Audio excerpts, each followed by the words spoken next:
My name is Sydney Mitchell, and at 11 years old, I learned that food was a luxury.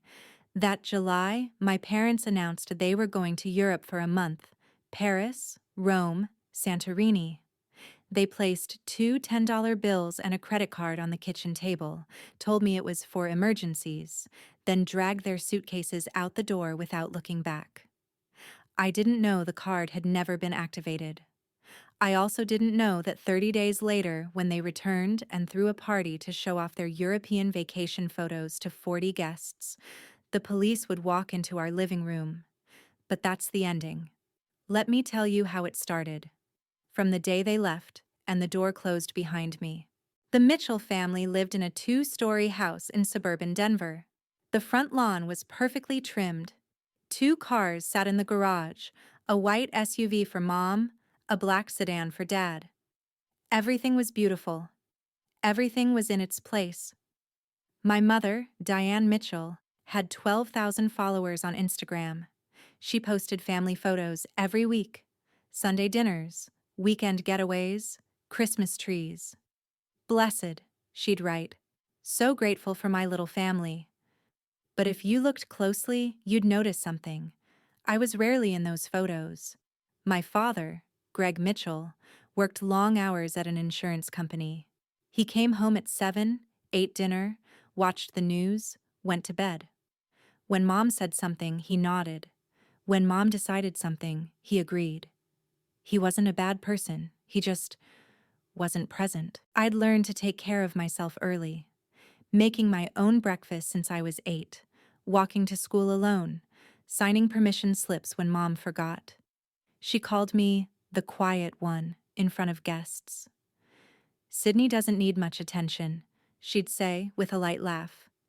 "She likes being alone. Right, sweetheart?" She never waited for an answer. I would nod. Because if I didn't, Mom would sigh like I'd just ruined her entire day.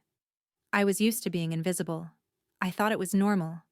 I thought every kid existed on the margins of their parents' lives, trying not to be a bother, trying to be good enough to be loved. But I never thought they would actually disappear. 2 weeks before they left, Mom called me downstairs. She was sitting on the couch, laptop open, the screen showing a flight booking website. Dad stood by the window, staring at the yard, saying nothing. "Sydney," Mom said, her voice light as if announcing what's for dinner. "Your father and I need a break. A month in Europe. Paris, Rome, Greece. You're 11 now, old enough to stay home." I stood frozen. "Who will I stay with?" I asked. Mom didn't look up. "You'll stay alone. What's so hard about that?" "But a whole month?" "Sydney." Her voice sharpened. "Don't be dramatic. You know how to take care of yourself. I've taught you everything." I looked at Dad. He was still facing the window, his back to me. "Can Grandma come stay?" I asked. "Or Aunt Ruth?" "Grandma's busy." Mom cut me off. "And Ruth?" She paused, lips pressed tight. "You know I don't speak to her." I didn't know why Mom hated Aunt Ruth. I only knew she hadn't been allowed in our house for 5 years. Mom stood up, pulled 2 $10 bills and a silver plastic card from her purse. She placed them on the table in front of me. $20 for snacks if you need them, and this card is for emergencies. She looked at me, eyes cold. "Don't use it unless the house is on fire. Understand?" I nodded. "Good." She turned back to her laptop. "Flight's Monday morning. We'll be back in exactly 1 month." I picked up the money and the card, walked upstairs. I didn't know that credit card had never been activated. Monday morning, I stood at the door and watched them leave. Mom wore a floral dress, hair freshly done, pulling a brown Louis Vuitton suitcase. Dad carried 2 bags, loading them into the Uber waiting at the curb. "Remember to lock up," Mom said without turning around. "Don't bother anyone, and remember, you're old enough now." They got in the car. The car pulled away, disappeared around the corner. I stood at the door for 5 more minutes, as if they might come back and say it was all a joke. They didn't come back. That first night, the house was so quiet I could hear the refrigerator humming, the clock on the wall, the wind outside the window. I lay in bed, eyes open, staring at the ceiling until 3 in the morning. The next morning, I opened the refrigerator, nearly empty. Half a carton of milk, 4 eggs, a loaf of bread 2 days past its expiration date, some jars of tomato sauce, no meat, no vegetables, nothing that could be called a meal. I counted my money. 2 $10 bills. $20. I did the math. 20 divided by 30 days. 66 cents a day. Maybe if I just eat less, I told myself. I pulled out the credit card, tried to order pizza online, entered the card number, hit confirm. Transaction declined. I tried again. Declined. I called the hotline printed on the back of the card, followed the automated prompts.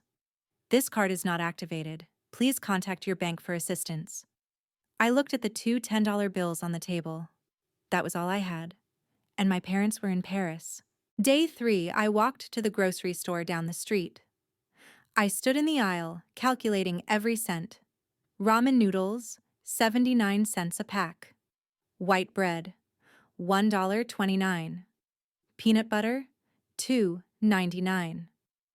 I bought 6 packs of ramen and a loaf of bread with my first $10. Got back $2.62 in change. The cashier looked at me. Shopping alone, sweetie. My mom's waiting in the car. I lied. Back home, I rationed the ramen. 1 pack split into 2 meals. Half a pack with hot water for breakfast. The other half for dinner. Day 5, I tried calling Mom. 3 rings. 4. 5. Hello? Her voice, distant, music playing in the background. Mom, the credit card doesn't work. I don't have money for food. Sydney, she sighed. You're being dramatic again. You have $20. You can eat less. I'm at a restaurant. Stop calling. But Mom... Click. She hung up. I sat down on the kitchen floor, back against the empty refrigerator, and cried. That night, I opened Mom's Instagram. New post. Mom standing in front of the Eiffel Tower, beaming, holding a glass of champagne. Caption. Paris, je t'aime, living my best life. 123 likes. 15 comments. So gorgeous. You deserve this. Goals. I stared at that photo for a long time. Then I grabbed the old iPad Mom had given me last month. The one she didn't need after buying a new one. I opened the camera. Hit record. Today is day 5, I said, voice shaking. Mom posted a photo from a Michelin star restaurant. I ate half a pack of ramen. I didn't know then that someone was watching. Just not in the way I expected. Day 7, Mr. Harold knocked on my door. Harold Jensen lived in the blue house next to ours. 70 years old. Widower. Lived alone with an old cat named Whiskers. He'd wave at me when I walked to school, but we'd never really talked. I opened the door, trying to look normal. Hey there, kiddo, Mr. Harold said, looking me up and down. I noticed your parents' cars haven't been around for a few days. Everything okay? Yes, sir. They're on a business trip. Business trip? He raised an eyebrow. Who's watching you? I wanted to lie, but I was too tired, too hungry. My lips were cracked, my face pale, and I knew he could see it all. I'm fine, I said, but my voice trembled. Mr. Harold was quiet for a moment. Then he asked gently, Have you eaten today, sweetheart? I swallowed. Yes, I have. Would you like to come over for dinner? I made too much. Hate to see it go to waste. I knew he was lying. He lived alone. But I was too hungry to refuse. That evening, I sat at Mr. Harold's kitchen table and ate spaghetti like I'd never eaten before. He didn't say anything, just sat across from me, watching with an expression I didn't understand then. After dinner, he asked, Where are your parents, really? And I told him, Everything. Europe. 1 month. $20. The card that didn't work. Mr. Harold was silent for a long time. "Do you need me to call someone?" he asked. "The police? A relative?" "No," I almost shouted. "Please don't. My mom said if I bother anyone, she'll—" I didn't finish. But Mr. Harold understood. He sighed. "All right, I won't call anyone, but I'm going to bring you food every day. And if you ever need to document anything, you write it down. Sometimes evidence is what protects you." Mr. Harold kept his silence for 10 more days, until silence was no longer an option. Week 2, summer school started. Mom had signed me up months ago, not because she wanted me to learn, but because she didn't want me lounging around the house. Now I understood. She needed me somewhere, so no one would ask why I was home alone. First day, I arrived late. Clothes wrinkled. I didn't know how to use the washing machine. Hair tangled. No one to help me brush it. Dark circles under my eyes. I still couldn't sleep. Mrs. Patterson, my homeroom teacher, watched me walk in. "Sydney, are you feeling all right?" "Yes, ma'am." She didn't say anything else, but I felt her eyes on me all through class. Day 3 at school, I nearly fainted during math. Everything started spinning. The blackboard blurred. I gripped my desk, but my legs had no strength left. "Sydney!" Mrs. Patterson's voice. When I woke up, I was lying on the nurse's office bed. The school nurse was looking at me, worried. "Did you eat breakfast this morning?" she asked.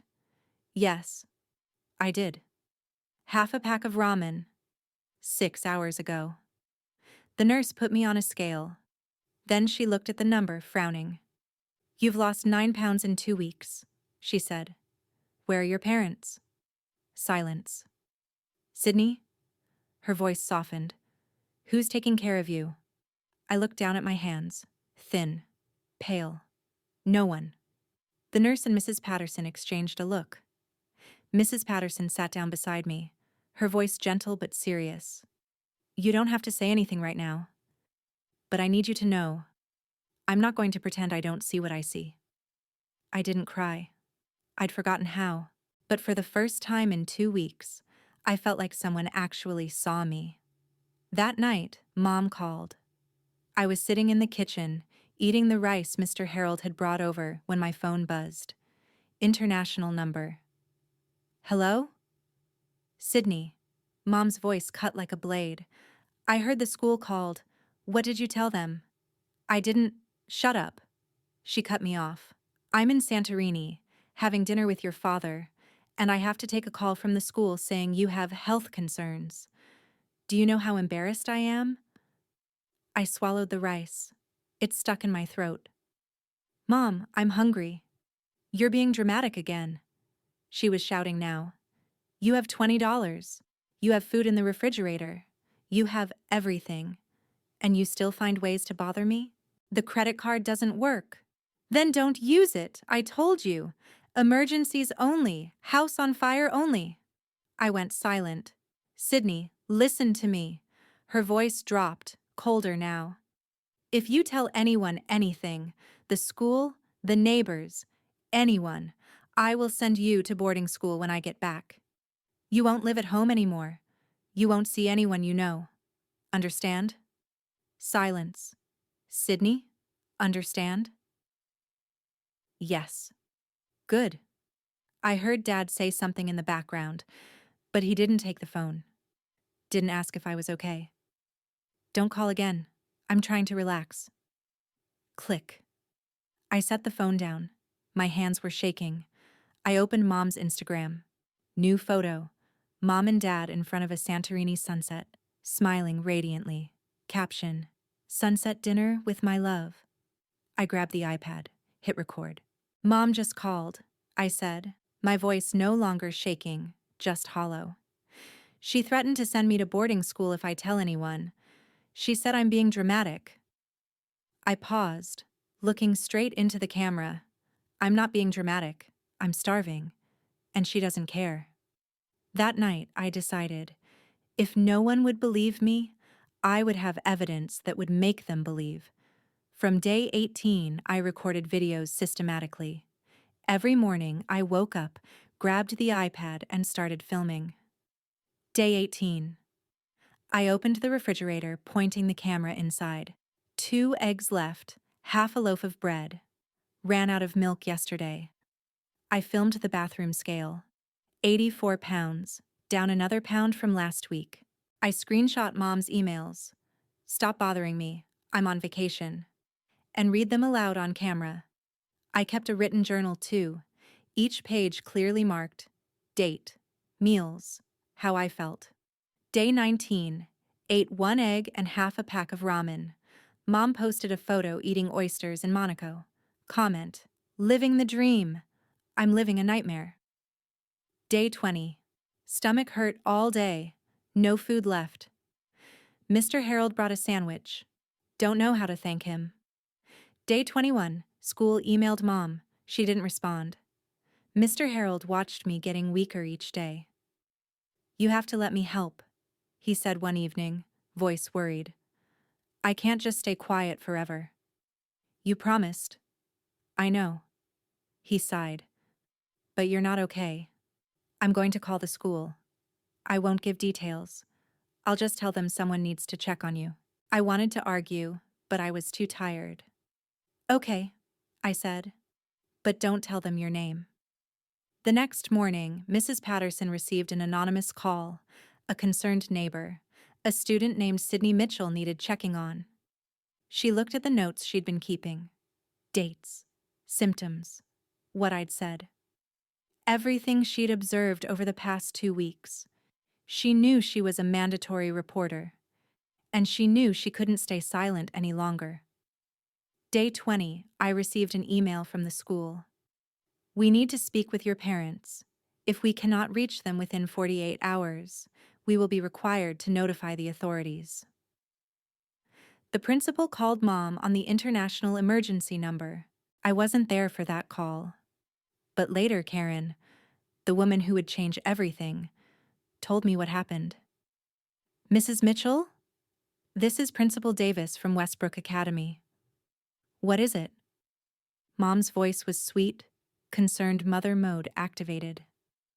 Did Sydney do something? We're concerned about Sydney's health. She's showing signs of malnutrition. Oh goodness, Sydney's being dramatic again. Mom laughed lightly. She's an imaginative child, you know. There's a babysitter staying with her, Mrs. Johnson. She comes by every day. Could you give us Mrs. Johnson's contact information? A beat of silence. Let me look it up. I'll send it right over. She never sent it. The principal waited 24 hours. No Mrs. Johnson's number. No one to verify. Meanwhile, the school nurse filed an official medical report. Sydney Mitchell, age 11, lost 9 lbas in 3 weeks. Signs of malnutrition. Parents unreachable. Investigation recommended. A mandatory report was submitted to Colorado Child Protective Services. A case was opened. A caseworker was assigned. Her name was Karen Oyalaran. That night, Mom sent me an email. Subject line empty. Just 1 paragraph. Sydney, I know the school called. If you say anything, if you embarrass me, I will tell them you're a lying child who needs psychiatric treatment. You'll be sent away, and no one will believe you. Understand? I read the email 3 times. Then I opened the iPad. Hit record. Today is day 22, I said, my voice calmer than I felt. Mom just emailed threatening to tell people I'm mentally ill if I tell the truth. I read the email aloud on camera, every single word. This is evidence, I said. I'm not lying, and I won't be silent anymore. Quick pause. If you're thinking, why didn't Sydney just call the police from the start? Remember, I was 11 years old. I'd been taught that parents are always right, that bothering people is bad, that if I was good enough, I'd be loved. It took 20 days of hunger to understand. No amount of being good would ever make them care. If this story is hitting close to home, Hit like and follow so you don't miss what happens next. All right, here's what happened after that. Day 22, Karen Oyalaran came to my door. I'd never met a CPS caseworker before. I expected someone cold, official, scary. Karen wasn't any of those things. She was a black woman in her 40s, wearing a simple blazer and kind eyes. She smiled when I opened the door. Hi, Sydney. My name is Karen. I'm from Child Protective Services. May I come in? I hesitated. Mom's voice echoed in my head. Don't bother anyone. Don't embarrass me. But I was so tired of being alone. Okay, I said. Karen stepped inside. Her eyes moved around the house, the dark living room, the pile of dishes I didn't know how to wash, the silence that hung in every corner. Your parents are in Europe? She asked gently. Yes, ma'am. 1 month. 8 more days until they come back. Who's been taking care of you? I looked at the floor. No one. Karen didn't react. No shock, no judgment. She just pulled out a small notebook and wrote something down. Can I see the kitchen, Sydney? I led her there. She opened the refrigerator, nearly empty. Just some condiments and a half-eaten loaf of bread Mr. Harold had brought. She looked at the trash can. Empty ramen wrappers. She looked at me. Thin, pale, dark circles under my eyes. Sydney, she said softly, do you have anything you want to show me? I don't know why I trusted her. Maybe because she was the first adult who asked instead of assumed. Maybe because I was desperate. I went to my room and came back with the iPad. I've been recording, I said. Every day. In case no one believed me. Karen took the iPad. She pressed play on one of the videos. Me standing in front of the empty refrigerator, reading the date, my voice shaking. When it ended, she looked at me. You're very brave, Sydney. These videos are important. Then she asked me a question no one had ever asked before. Sydney, do you want to be safe? For the first time, I said it out loud. Yes. Karen called Mom the next day. I wasn't in the room, but Karen told me everything afterward. Mrs. Mitchell, this is Karen Oyalaran from Colorado Child Protective Services. CPS? Mom's voice shifted, smooth, warm, the perfect concerned mother. Oh my goodness. Is Sydney all right? What happened? We've received reports of possible neglect. Your daughter has been alone for over 3 weeks. Alone? No, there must be a misunderstanding. Mom laughed lightly. Sydney has a babysitter, Mrs. Johnson. Lovely woman. She comes every day to check on her. I see. Could you provide Mrs. Johnson's contact information? Pause. Of course. Let me find it. I'll email it to you right away. She never did. Karen checked. There was no Mrs. Johnson in the neighborhood directory. No one by that name had visited our house. No one could confirm a babysitter existed, because she didn't. Karen filed a subpoena request for Mom's credit card statements, legal, official, through the proper channels. 3 days later, the bank sent the records. Karen sat me down and showed me a printed page. Numbers, dates, transactions. Sydney, she said carefully, your parents spent $47,312 in Europe this month. Hotels, restaurants, shopping. I stared at the numbers. The supplementary card they gave you? Karen continued. It was never activated. Not a single transaction. Because it couldn't be used. I knew. I'd always known. But seeing it written on paper, official, undeniable, was different. They spent almost $50,000 on their trip, Karen said quietly. And they left you with 20. I didn't cry. I thought I'd forgotten how. But something inside me cracked. What happens now? I asked. Karen closed the folder. Now, we make sure you're safe. And when your parents come home, there will be consequences. Mom called me the night after she spoke with Karen. I was at Mr. Harold's house. Karen had arranged for me to stay there temporarily while the investigation continued. Safe. Fed. But Mom didn't know that. My phone rang. International number. My stomach dropped. Hello? Sydney. Mom's voice was ice.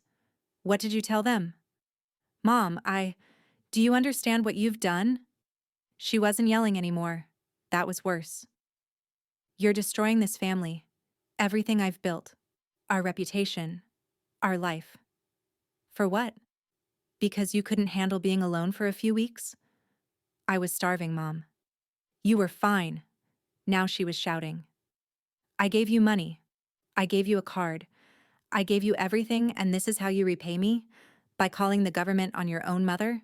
I gripped the phone tighter. The card didn't work. You knew it didn't work. Silence. Sydney, listen to me. Her voice dropped. Dangerous. When I get back, you're going to tell them you exaggerated. You're going to say you wanted attention. You're going to fix this. Something shifted in me. Something that had been bending for 11 years finally stopped. No. Excuse me? I said no. My voice was steady. I'm not lying for you. I have videos, Mom. The empty refrigerator. My weight dropping. Your emails threatening me. Everything. Long pause. What videos? I recorded every day. The food I didn't have. The scale. Your Instagram posts from Monaco while I ate half a pack of ramen. All of it. Mom's breath caught. You're lying. I'm not. And I'm done protecting you. She hung up. I sat in Mr. Harold's kitchen, hands trembling, but not from fear anymore. 3 days later, Mom posted on Facebook. Coming home to my baby girl. Can't wait to throw a party and share our amazing trip with everyone. 40 people RSVP'd, and I knew that party would be where everything ended. The day before my parents returned, Karen came to Mr. Harold's house. She sat across from me at the kitchen table, folder in hand, face serious but kind. Sydney, I want you to know what's going to happen.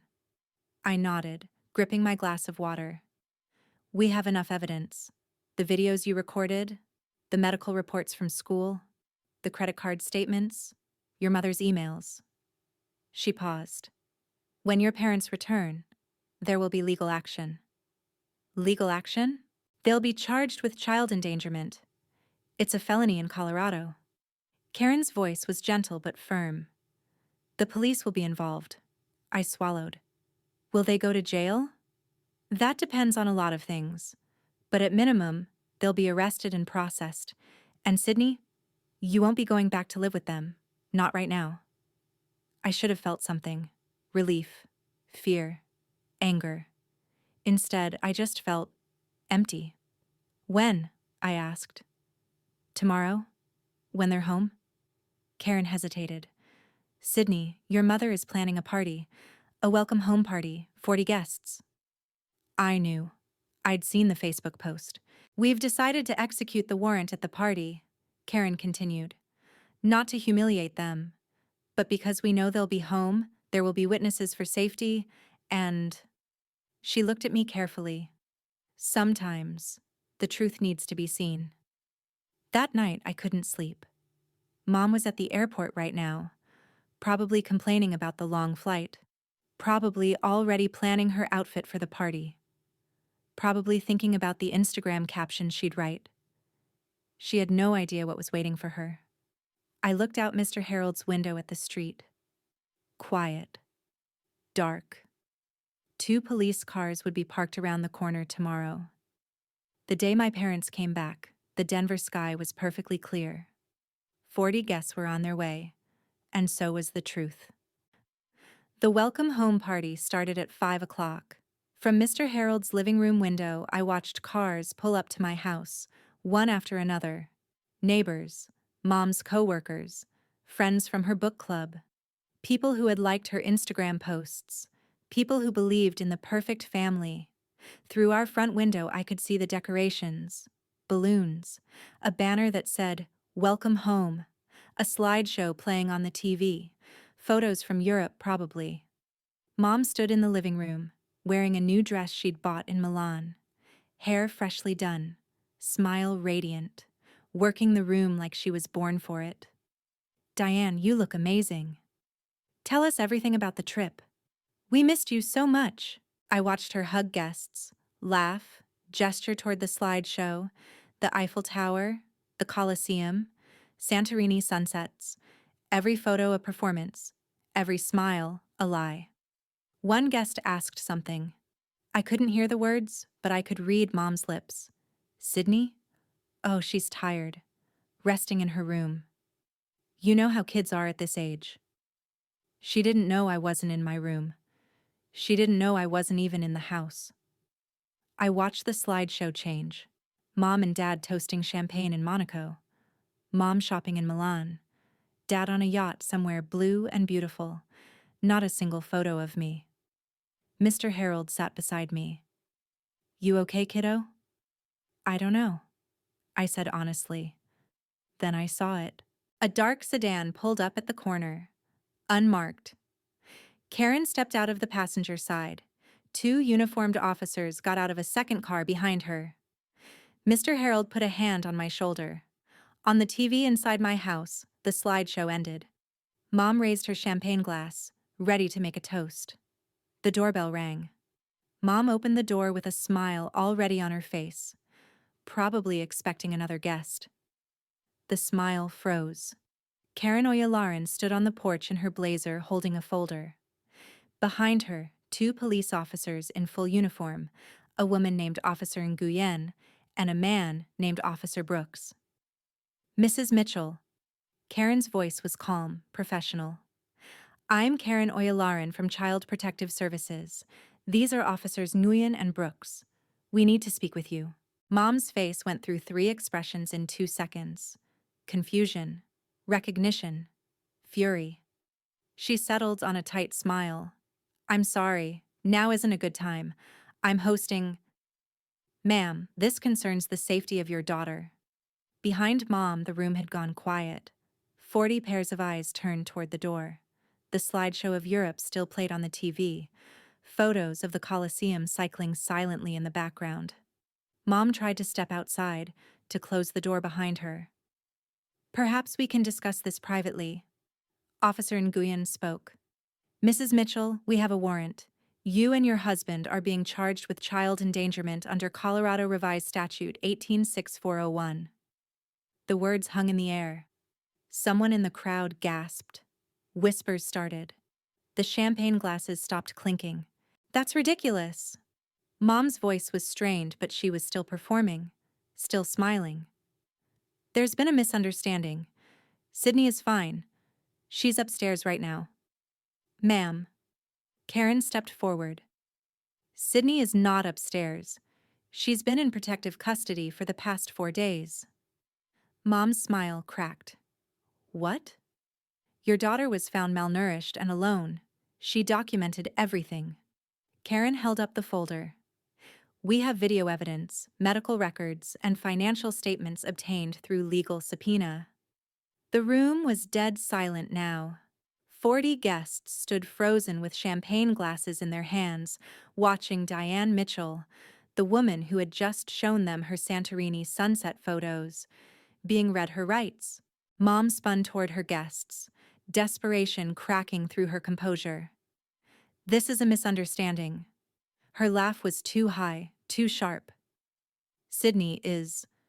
She's an imaginative child. She makes things up. There was a babysitter—" "Mrs. Mitchell." Karen's voice cut through. "We've verified. There was no babysitter. No Mrs. Johnson. No one visited your daughter for 30 days. That's not... We also obtained your credit card statements through legal subpoena." Karen opened the folder, reading calmly. "You spent $47,312 during your trip. 5-star hotels, Michelin star restaurants, designer shopping." She looked up. "The supplementary card you left with Sydney was never activated. She couldn't use it. You left an 11-year-old with $20 in cash for an entire month." Murmurs rippled through the crowd. Dad, Greg, stood frozen near the TV, face white as paper. He hadn't said a word since the police arrived. "Greg?" One of his coworkers stepped toward him. "Is this true?" He opened his mouth. Nothing came out. A woman in the back, Mrs. Patterson, my teacher, who had been invited because she was a neighbor, stepped forward. "I'm Sydney's teacher," she said, voice steady. "I'm the one who filed the mandatory report. I watched that child come to school hungry, exhausted, wearing the same clothes for days. What you're hearing is an exaggeration. It's what happened." Mom turned on her. "You? You did this?" "No, Mrs. Mitchell." Mrs. Patterson didn't flinch. "You did this." The room went silent. Then Officer Nguyen stepped forward with handcuffs. "You have the right to remain silent. Anything you say can and will be used against you in a court of law?" Mom's legs buckled. "No. No, wait, this can't." Karen looked at Officer Brooks and nodded. "Play it." On the TV, the slideshow disappeared. A video took its place. My face. My voice. Today is day 15. The refrigerator has 1 egg and expired milk. I have $3 left. Mom is in Monaco. My voice filled the living room. On the TV screen, I stood in front of our refrigerator. The same refrigerator these guests had walked past to get their champagne. I opened it on camera. Nearly empty. A single egg. A carton of milk with an expiration date that had passed. "Today is day 15, Video Me said, voice thin and tired. "I don't know how much longer I can do this." The camera showed the bathroom scale. 83 pounds, down from 92 when my parents left. Mom posted a photo from Monaco today. She's eating at a restaurant that costs $300 a plate. My voice cracked. I ate half a pack of ramen. It was the last one. Someone in the crowd, a woman in a blue dress, covered her mouth. The video changed. Day 18. I was reading Mom's email aloud. "Is, stop being dramatic, Sydney. You have everything you need. Don't call me again." My voice was hollow. She wrote this while I was hungry enough to feel dizzy. Another video. Day 22. The email where Mom threatened to call me mentally ill. I watched the room from Mr. Harold's window. I couldn't hear the video from here, but I could see the guests' faces. Horror, disgust, disbelief. Mom was screaming now. "Turn it off! She's lying! She's—" "Mrs. Mitchell." Karen's voice was steady. "These videos were recorded by your daughter on the iPad you gave her. They are date-stamped. They match the medical records from her school. They are evidence." Mrs. Patterson spoke again, addressing the room. "I saw Sydney at school. The weight loss, the exhaustion, the unwashed clothes, it all matches what you're seeing." Mom looked around wildly, at her co-workers, her neighbors, her book club friends. No one would meet her eyes. Even Dad had stepped back from her. I watched my mother standing alone in a room full of people who finally saw the truth. I knew the exact moment it hit her. Mom's face went through every stage: denial, bargaining, rage, before settling on something I'd never seen from her before. Fear. She looked at the screen where my video was still playing. She looked at the 40 guests, their champagne glasses now lowered, their faces stony. She looked at the police officers with handcuffs ready, and then she said the words I'll never forget. The words from the beginning of this story. "No." Her voice was a whisper at first, then louder. "No, no, this can't be happening." But it was. Dad tried to speak. "Diane, maybe we should—" "Shut up." She spun on him, mascara starting to run. "This is your fault. You never paid attention to her. You never—" "My fault." Dad's voice cracked. "This trip was your idea. You said she'd be fine. You said—" "I said she was old enough. She's 11. She should be able to— To what?" The voice came from the back of the room. An older woman stepped forward. Martha Keller. She'd known Mom for years, sold her home insurance, attended her dinner parties, commented gorgeous on every Instagram post. Mrs. Keller's face was hard now. To what, Diane? Starve? Feed herself on $20 for a month while you ate oysters in Monaco? She shook her head slowly. I've known you for 15 years. I thought I knew who you were. Mom's mouth opened, closed. No words came out. For the first time in her life, Diane Mitchell had no performance left to give. Officer Nguyen stepped forward. Ma'am, sir, you need to come with us now. Mom looked around one more time, searching for an ally, a defender, anyone. The room looked back at her with 40 pairs of eyes that had finally stopped believing. No one moved. No one spoke. No one saved her. They walked my parents out the front door in handcuffs. Not dragged, not screaming. Just walked.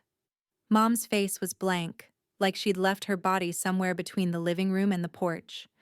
Dad kept his head down, unable to look at anyone. The guests parted to let them through. No one said goodbye. No one offered support. No one stepped forward to say, there must be a mistake. Outside, neighbors had started gathering on their porches. Word travels fast in suburbs. Mrs. Chen from across the street. The Petersons from the corner. The family with the golden retriever who always waved at me. They watched in silence as my parents were guided into the back of a police car. Through Mr. Harold's window, I saw Mom pause before getting in. For 1 second, she looked up. At our house. At the welcome home banner still hanging in the window. At everything she was about to lose. Then the officer's hand guided her head down and she disappeared into the back seat. The car pulled away. I kept watching until the red taillights vanished around the corner. Mr. Harold stood beside me. He didn't say anything. Just put a hand on my shoulder. Back at my house, the party was over. Guests were leaving quickly, quietly, heads down. No one wanted to be associated with what they'd just witnessed. The champagne sat untouched. The slideshow had been turned off. The welcome home banner fluttered in the breeze from the open door. Karen appeared on Mr. Harold's porch a few minutes later. She knocked softly. Sydney? She stepped inside. How are you feeling? I thought about it. I can breathe, I said finally. For the first time in a month, I can actually breathe. Karen nodded. That's a start. Outside, the streetlights flickered on. The police cars were gone. The neighbors had gone back inside. And I was still here. Before I continue, I know some of you are thinking, does Sydney regret it? She's still her mother after all. The short answer, no. I don't regret telling the truth. I didn't destroy my family. My mother destroyed it long before I ever opened my mouth. I just stopped covering for her. If you're in a similar situation, if you're wondering whether you have the right to speak up, the answer is yes, you do. Hit like and follow to hear how this ends. Now, here's what happened after the arrest. The day after the arrest, Aunt Ruth appeared. I was sitting at Mr. Harold's kitchen table, eating scrambled eggs. Real scrambled eggs with cheese and toast, when there was a knock at the door. Mr. Harold answered it. A woman stood on the porch, mid-30s. Brown hair like Mom's, but softer. Tired eyes, but kind. She was wearing jeans and a simple sweater. No designer labels, no perfect Instagram aesthetic. I'm looking for Sydney, she said. I'm her aunt. Ruth Delaney. I froze. Aunt Ruth. The aunt Mom hadn't spoken to in 5 years. The aunt whose name made Mom's jaw clench whenever it came up. Mr. Harold looked at me. I nodded. Ruth stepped inside. The moment she saw me, her eyes filled with tears. Oh, sweetheart. She crossed the room and wrapped her arms around me. I'm so sorry. I'm so sorry I didn't come sooner. I didn't know it was this bad. I stood stiff at first. I wasn't used to being hugged. Then something broke inside me, and I hugged her back. How did you know? I asked. voice muffled against her shoulder. Mrs. Patterson called me. She found my number in an old emergency contact file from years ago. Ruth pulled back, looking at me. I came as fast as I could. We sat at the table. Ruth held my hands while she talked. Your mom and I stopped speaking 5 years ago. Do you know why? I shook my head. Because I told her the truth.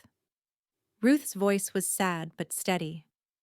I told her she was more obsessed with her image than with actually loving you.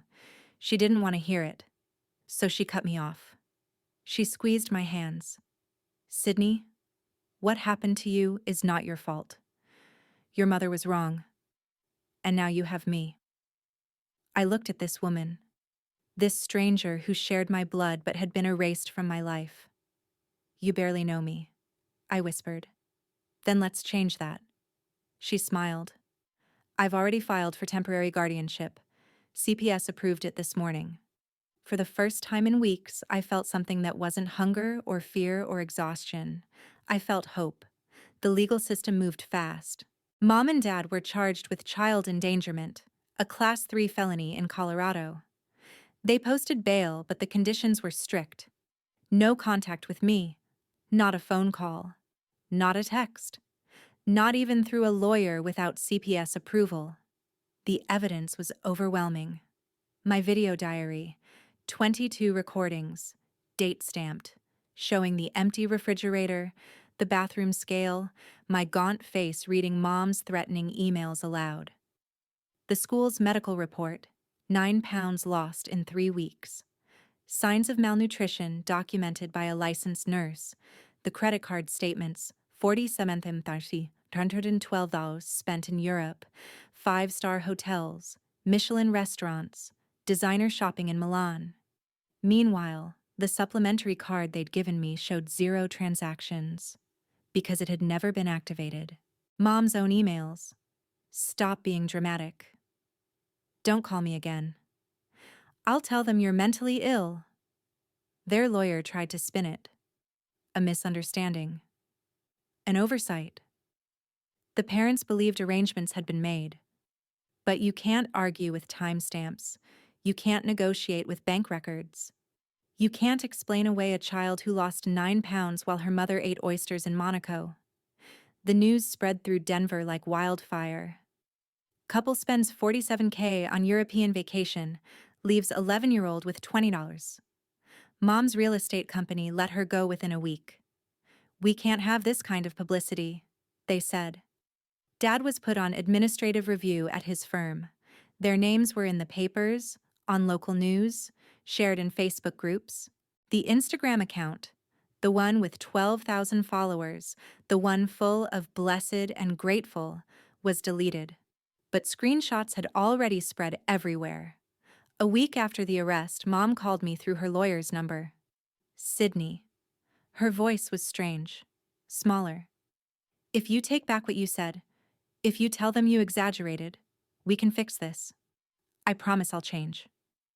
I held the phone for a long moment. Then I answered. Mom. My voice was calm, steady.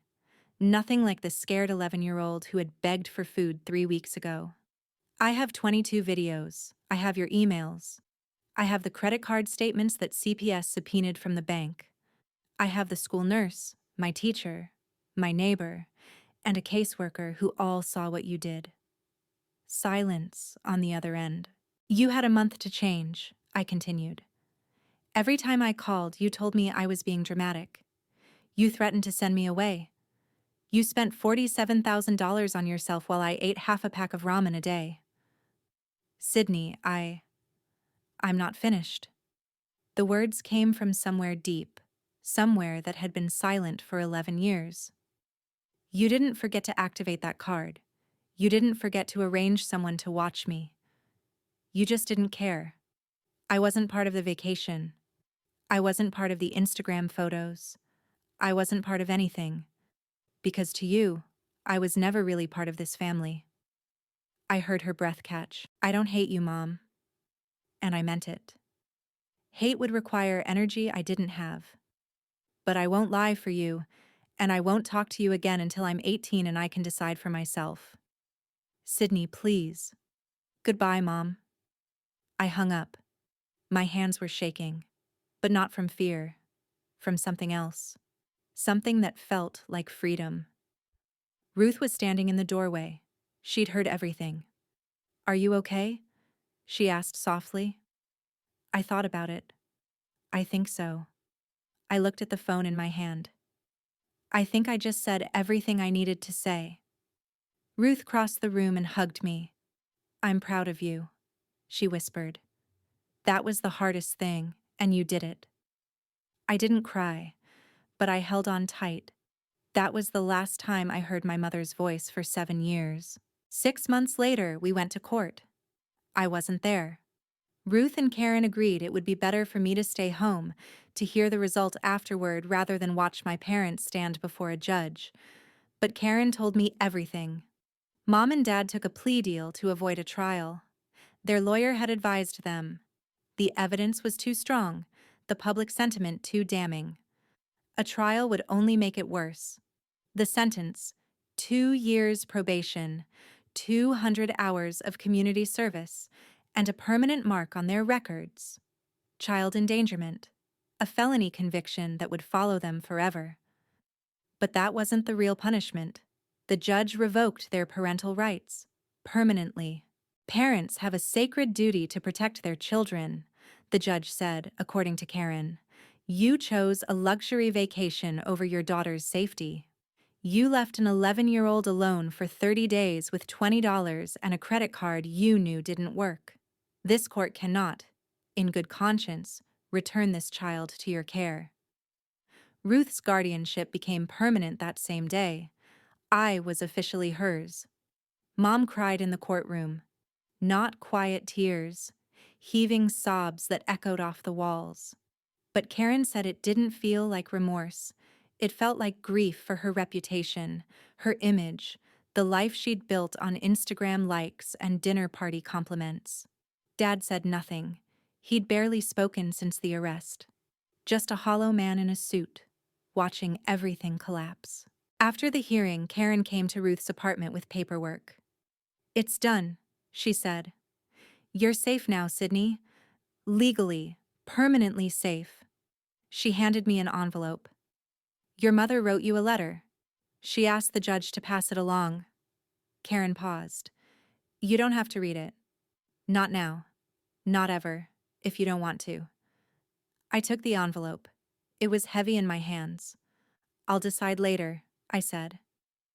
I put the letter in my desk drawer. It stayed there for 7 years. Life with Aunt Ruth was different. She lived in a small apartment in Boulder. No 2-story house, no perfectly trimmed lawn, no Instagram-worthy aesthetic. Just 2 bedrooms, a kitchen with mismatched plates, and a couch that had seen better days. It was the warmest place I'd ever lived. This is your room, Ruth said on my first day, opening a door to a small space with a twin bed and an empty bookshelf. I know it's not much, but we can decorate it however you want. Your choice. My choice. I'd never been asked what I wanted. We ate dinner together every night. Not fancy dinners, sometimes just pasta with jarred sauce or grilled cheese and tomato soup. But Ruth sat across from me, asked about my day, actually listened to the answers. I'm not perfect, Sydney, she told me one evening. I'll make mistakes. But I promise you 2 things. I'll always be here, and I'll always listen. I didn't know what to do with that promise. Part of me kept waiting for her to leave, to get tired of me, to decide I was too much trouble. She never did. 3 weeks in, I came downstairs and saw something on the kitchen calendar. Ruth had written in purple marker, Sydney's basketball tryouts, 3 p.m. I stared at it. Mom had never written my events on a calendar. She'd never known when tryouts were, or recitals, or parent-teacher conferences.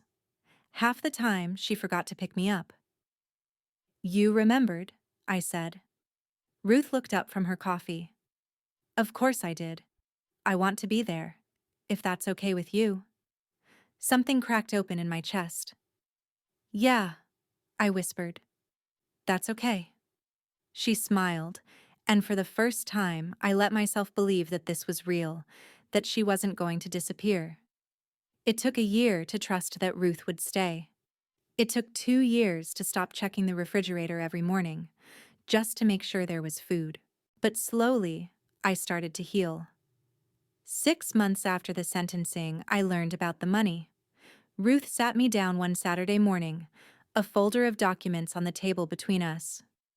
Sydney, there's something you need to know about your grandmother's estate. I blinked. Grandma Eleanor had died when I was 7. I barely remembered her. She left a college fund in your name. Your parents couldn't touch the principal, but they were supposed to manage it for you until you turned 18. Ruth opened the folder. As part of the court proceedings, that fund has been transferred to a trust supervised by the court. Neither your mother nor your father can access it anymore. I looked at the number on the page. It was more money than I'd ever imagined. This is mine, yours, for college, for your future. Ruth's voice was firm. No one, not me, not anyone, can use it without the court's approval until you're an adult. I thought about Mom's shopping sprees in Milan, the 5-star hotels, the $47,000 spent in a month while I rationed ramen. Could they have used this before? I asked quietly. Grandma's money? Ruth hesitated. The principal was protected, but they had some access to the interest and… She sighed. Let's just say the court reviewed everything. They won't have access to anything of yours ever again. I sat with that for a moment. What happened to their house? I asked. They sold it. Had to. Legal fees, the settlement, the costs of everything. Ruth closed the folder. They moved out of state. I don't know exactly where, and I don't need to. I nodded slowly. I didn't feel happy about them losing the house, but I didn't feel sad either. It was just consequences. Actions have consequences, even for parents, especially for parents. Thank you, I said to Ruth, for protecting this, for protecting me. She reached across the table and squeezed my hand. That's what family does, sweetheart. The real kind. By the time I was 13, I had clear boundaries. No direct contact with Mom or Dad. Every message, every request had to go through Karen or a lawyer. No phone calls, no surprise visits, no running into each other at the grocery store. The first year, Mom tried. Letters forwarded through her attorney. Requests to Karen for just a short phone call. Once, she showed up at Ruth's apartment building. The security guard turned her away. Each time, I said no. My therapist, Dr. Reeves, who Ruth had found for me, helped me understand why. You're not punishing them, Sydney, she said during one of our sessions. You're protecting yourself. There's a difference. But she's my mother. I picked at the edge of the couch cushion. Isn't there some rule that says I have to forgive her? Dr. Reeves leaned forward. Forgiveness isn't something you owe anyone. It's a choice you make for yourself when you're ready. If you're ever ready. She paused. And even if you do forgive someone someday, that doesn't mean you have to let them back into your life. I thought about that for a long time. So, I can forgive her without seeing her? You can forgive her without ever speaking to her again, if that's what you need. Forgiveness isn't a ticket that lets someone back into your life. It's just letting go of the weight. For yourself. I nodded slowly. I'm not ready, I said. Not yet. That's okay. Dr. Reeves smiled gently. You don't have to be. 7 years later, I received a letter. Not through a lawyer this time. Just a plain envelope in the mailbox, forwarded from an address I didn't recognize. The return address was in Arizona. Mom's handwriting. I held the envelope for a long time before I opened it. I was 18 when I finally read both letters. It was August. I was packing for college. Full scholarship, pre-law program, a future I'd built myself. My dorm room was waiting. My new life was waiting. But first, I needed to close this chapter. I sat on my bed in Ruth's apartment, my room now, with posters on the walls and photos of me and Ruth at basketball games, and my bookshelf full of worn paperbacks. I had both envelopes in my hands. The first was from 7 years ago, the one Mom had written after sentencing. I opened it. Sydney. I know I was wrong. I don't know how to apologize because no one ever taught me how. My mother left me too, you know? Left me with relatives for months at a time while she traveled with her new husband. I thought that was normal. I thought children were supposed to be fine on their own. I'm not asking you to forgive me. I don't deserve that. I just want you to know that I'm in therapy now. I'm trying to understand why I am the way I am. And if you ever want to talk, I'll wait, however long it takes. Mom. I read it twice. Then I opened the second letter, the one from a few months ago. Sydney. I heard you got into college, full scholarship. I'm proud of you, even though I have no right to be. You did that yourself, despite everything. I'm still in therapy. I'm still trying. I don't know if I'll ever be the mother you deserved, but I'm trying to be a better person. I won't ask to see you, but I wanted you to know. I'm sorry. Truly. Mom. I put both letters down. Ruth appeared in my doorway. You okay, kiddo? I thought about it.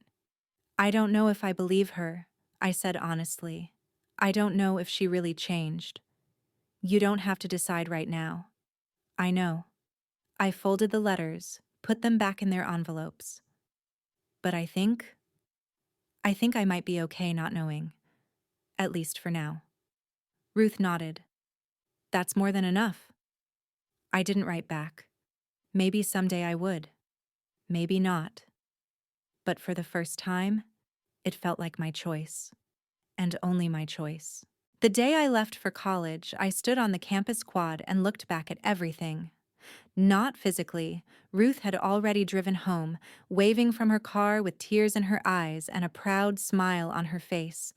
But in my mind, I traced the path that had brought me here. I remembered the 11-year-old girl sitting in an empty kitchen, counting $20, wondering if she could survive a month. I remembered filming myself in front of an empty refrigerator, voice shaking, not knowing if anyone would ever see those videos. I remembered Karen asking, "Do you want to be safe?" and realizing it was the first time anyone had given me a choice. I remembered Ruth showing up at Mr. Harold's door, a stranger who became family. I remembered standing in that kitchen, phone in hand, telling my mother, "I won't lie for you. 7 years. 7 years since that summer." And here I was, healthy, educated, whole. Not because someone rescued me, because I rescued myself. I'd been taught that speaking up was betrayal, that silence was loyalty, that good children didn't cause trouble. It took starving alone in my own house to understand the truth. Silence doesn't protect you. It only protects the people who hurt you. I looked around the quad, students laughing, carrying boxes, starting new chapters. My chapter. My life. I pulled out my phone and texted Ruth. "Made it. Room's nice. Thank you for everything." She replied instantly, "So proud of you. Always." I smiled. Someone behind me asked directions to the library, a girl about my age, looking lost. I pointed her the right way, and we ended up walking together, talking about majors and hometowns and hope. The past didn't disappear. It never would. But it didn't own me anymore. People ask me sometimes, if you could go back, would you do anything differently? The answer is always the same. No. I don't regret telling the truth. I don't regret the videos, the reports, the day the police walked into my mother's perfect party. I don't regret standing in that kitchen and telling her I wouldn't lie. The only thing I regret is that I had to wait until I was starving to understand that I deserved better. If you're listening to this and you recognize something, if you grew up invisible, if you were the scapegoat, if you learned to shrink yourself to fit someone else's comfort, I want you to know, speaking up is not betrayal. Setting boundaries is not cruelty. You are allowed to protect yourself, even from the people who were supposed to protect you. My mother left me with $20 and a card that didn't work. She thought I would be too scared, too obedient, too desperate for her love to ever speak up. She was wrong. I survived that month. I documented every day. I let the truth speak for itself. And when the consequences came, when she stood in her own living room, surrounded by her perfect guests, watching her perfect image shatter, that wasn't revenge. It was just reality catching up. Family isn't about blood. It's about who shows up. Ruth showed up. Mr. Harold showed up. Mrs. Patterson and Karen showed up. The people who love you will never ask you to starve for them. My parents left me with $20 and a locked credit card. But I walked away with something they could never give me: the truth, my boundaries, and a life that belongs to me. And that is the only happy ending I need. Thank you for staying until the end. If my story reached you, if you've ever felt invisible in your own family, if you've ever wondered whether you had the right to speak up, I hope you know now. You do. You always did. Don't forget to like, subscribe, and hit that notification bell so you don't miss stories like this. Check the description for the next video. Another story about truth, boundaries, and finding your way out. See you in the next one.